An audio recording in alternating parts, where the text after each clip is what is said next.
Hey everyone, and welcome back. Today we're going to be tackling something that I know a lot of you have been requesting, the IELTS speaking test. Ooh, yeah, that can be a tough one. It really can be. But today we're looking at a case study. We're going to see how one student, Priyanka, was able to boost her speaking score from a band 6 Oh, wow. to a band 8 in just 2 weeks. That's incredible. It really is. I Yeah. mean, have you ever felt like you're just stuck, when you're trying to learn something new? You're putting in the work, but just not seeing the results. Oh, absolutely. I think everyone experiences that at some point. Yeah, for sure. And that's exactly where Priyanka was with the IELTS until she found some really surprising strategies Hmm. that really helped her to unlock her potential. I'm really curious to hear about these strategies. Yeah, me too. So she was working with this IELTS expert, and they started by tackling this thing called the fluency trap. Have you ever heard of that? The fluency trap. Not really. I'm intrigued, though. Yeah, so apparently sometimes trying to sound super smart can actually make you less fluent. Why, really? That sounds kind of counterintuitive. I know, right? But think about it. When you're trying to use all this complex grammar or searching for the most impressive vocabulary, your brain just gets overloaded. Yeah, that makes sense. It's like trying to juggle too many things at once, you end up dropping everything. Exactly. It's like when you're writing an email and you try to use a really fancy word, but then you're not even sure if you're using it right. Oh, yeah, totally. Yeah, And you end up sounding awkward and it totally throws off your flow. exactly. And the expert Priyanka was working with said that on the IELTS, clarity and accuracy are way more important than complexity. So it's not about showing off. No, not at all. It's about getting your message across clearly, That makes a lot of sense. which actually leads perfectly into the next big myth that we're busting today. Yeah. The idea that complex grammar equals a higher score. Oh, yeah, I've heard that one before. Is it true?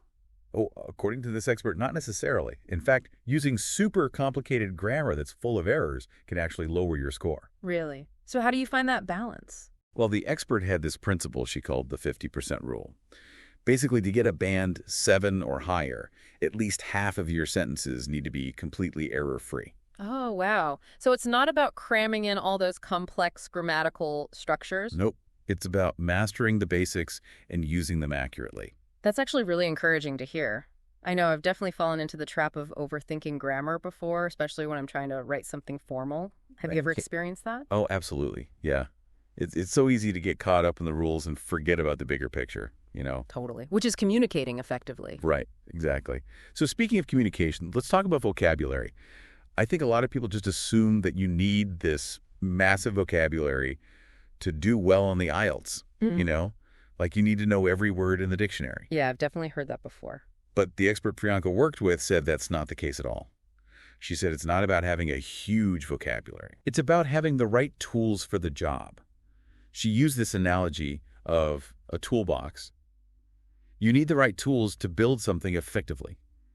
You don't need every tool in existence, just the ones that are relevant to the task at hand. I love that analogy. Yeah, it's so true. So basically, it's not about using the most impressive sounding words. It's about choosing words that actually help you express yourself clearly and concisely. Right. And that makes way more sense because even if you use a big fancy word but you use it incorrectly, then it's not really helping you communicate your ideas. Exactly. And this is actually where Priyanka initially resisted a little bit because she had been told by previous teachers that she needed to use really complex vocabulary to impress the examiners. It's hard to unlearn those things, though, when you've been taught them over and over And I again. know, right?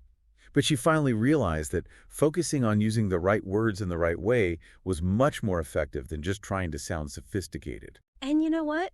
A lot of people feel this pressure to use big words, even if they feel awkward or out of place. It's like they think they need to prove their intelligence by using the most obscure vocabulary.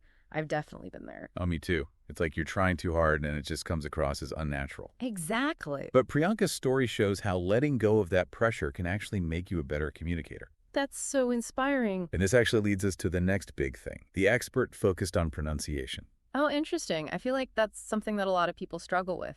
It is. And you might think that improving your pronunciation involves all these drills and exercises, but Priyanka's experience was completely different. Her pronunciation actually got better when she started focusing on simplifying her language and speaking more naturally. Wait, really? So it wasn't about practicing specific sounds or accents or anything like that? Nope. Apparently, as she started using vocabulary she was comfortable with, and focusing on expressing herself authentically, she just relaxed.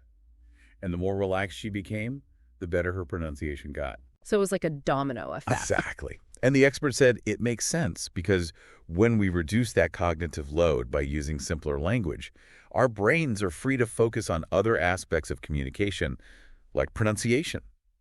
So it's like our speech just becomes more fluid and natural. It's like you're not overthinking every single word and sound. Exactly. And this is something we can all apply to our own lives, even if we're not taking the IELTS. Right. Like just being present in the moment and letting the words flow naturally. Right. And it all ties back to this quote that I love from the source material the expert shared. It's, you can put lipstick on a pig, but it's still a pig. Ooh, that's a good one. What does that mean exactly? Well, it's basically saying that you can try to dress something up or make it seem better than it is, but in the end, the truth will come out. Right. Like you can't hide your true self. Exactly. And that's so important when it comes to the IELTS because the examiners can see right through it if you're trying to be someone you're not. So be yourself and be genuine. Exactly. And you know what? This whole approach worked wonders for Priyanka. She ended up getting a band 8 on her speaking test, and she achieved her dream of moving to Canada. Wow, that's such an inspiring story. So it sounds like the key takeaway here is that simplicity and authenticity are crucial for success on the IELTS speaking test. Exactly. It's not about trying to impress the examiners with fancy language or complicated grammar. Yeah. It's about communicating your ideas clearly and effectively. And letting your personality shine through. Absolutely. And I think that's a great place to wrap up for today. But stay tuned because in the next part of this deep dive, we're going to be looking at some popular IELTS tips that might actually be doing more harm than good. Ooh, I can't wait to hear about those. So don't go anywhere. We'll be right back. See you soon. So before the break, we were talking about Priyanka's journey, and it's so amazing how such a simple shift, like, just focusing on clarity instead of complexity, had such a dramatic impact on her score. It's inspiring. Yeah. Right? It really makes you think about all those like IELTS tips and tricks that you see everywhere online. Are they all really helpful? That's such a good question because I feel like so much of the advice you see is about like gaming the system. Yeah. Like making your English seem better than it actually is. Putting lipstick on a pig, right? Exactly. But like we were saying earlier, the examiners can see through that. They're trained to assess your actual communication skills, not your ability to memorize a bunch of scripts or use fancy language that sounds forced. So should we debunk some of those myths? Yeah, let's do it. Okay. So one that I see all the time is about using idioms and phrasal verbs. Oh, yeah. People say you need to like sprinkle them into your speech to impress the examiners. What do you think about that? I mean, I think like most things, it's not black and white, Like, yeah, using idioms and phrasal verbs correctly can show that you have a good grasp of like colloquial English. Yeah.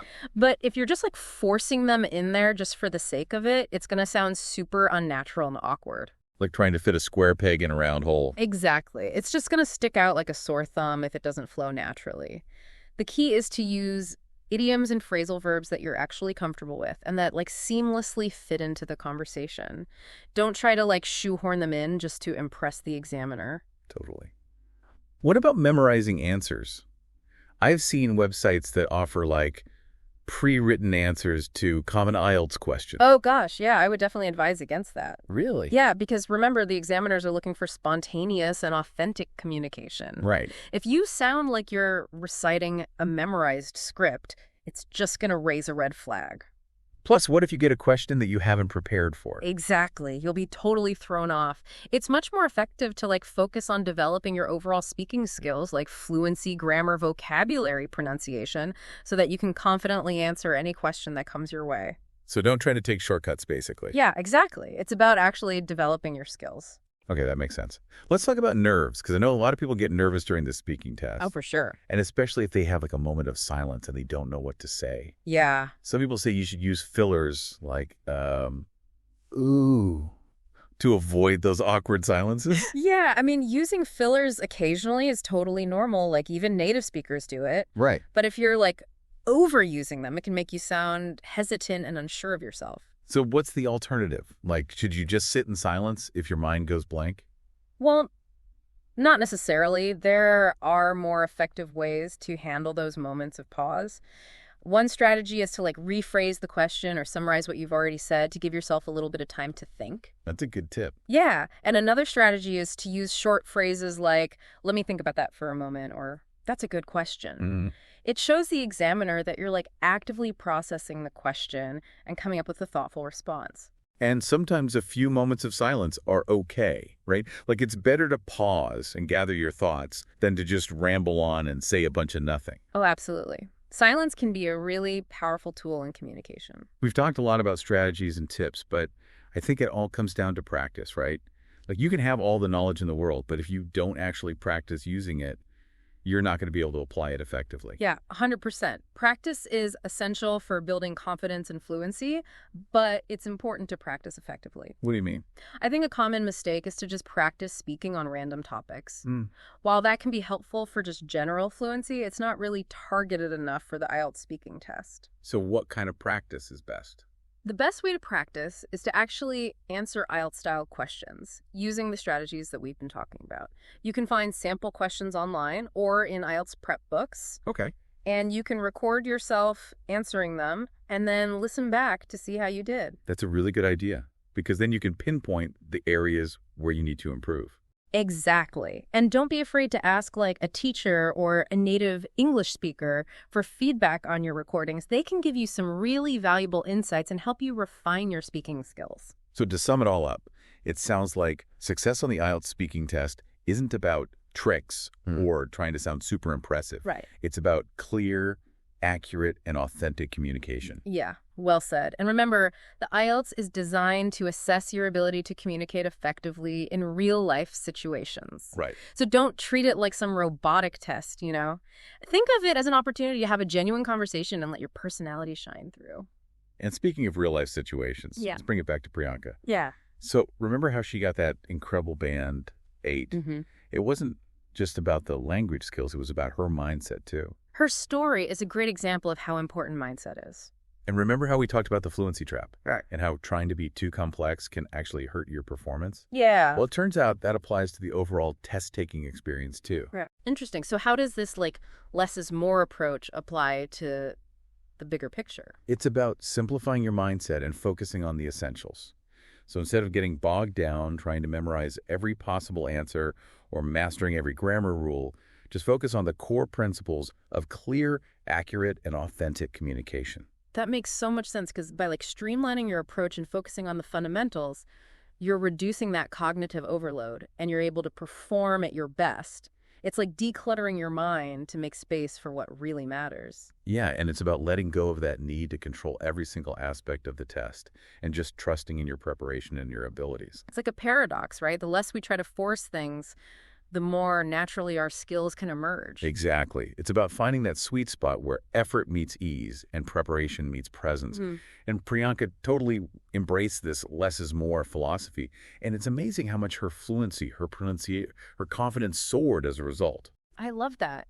And confidence is so key because when we believe in ourselves and our abilities, it just radiates through our communication. It's like an inner light that shines through. Absolutely. So as we kind of wrap up this deep dive into the IELTS speaking test, I want to leave you with a thought-provoking question. Okay. What areas of your life beyond the IELTS test could benefit from this less is more approach? Like, what do you mean? Well, could it be your work, your relationships, your personal growth even? Yeah. Like, think about it. What areas of your life could you simplify and streamline to achieve better results? That's a great question. It really makes you think. Because remember, true mastery often lies in simplifying, not complicating. Beautifully said. All right, so that's a wrap on our deep dive into the IELTS speaking test. Hopefully you found these insights helpful and encouraging. Remember, the IELTS is not about being perfect. It's about being you. Yes. Be yourself, be genuine, and let your natural communication skills shine through. Yeah. And practice, practice, practice. Exactly. So go out there, practice authentically, believe in yourself, and most importantly, have fun with it. Yeah, have fun. Learning English should be enjoyable. Wow. We've really covered a lot of ground in this deep dive into the IELTS speaking test. Yeah, we have. From fluency traps to mindset, it's been quite a journey. And through it all, we've seen how Priyanka's story just exemplifies these principles. It's amazing how she went from feeling so defeated to achieving a band 8 in just 2 weeks. Right. Her transformation just shows that sometimes the simplest approaches are the most effective.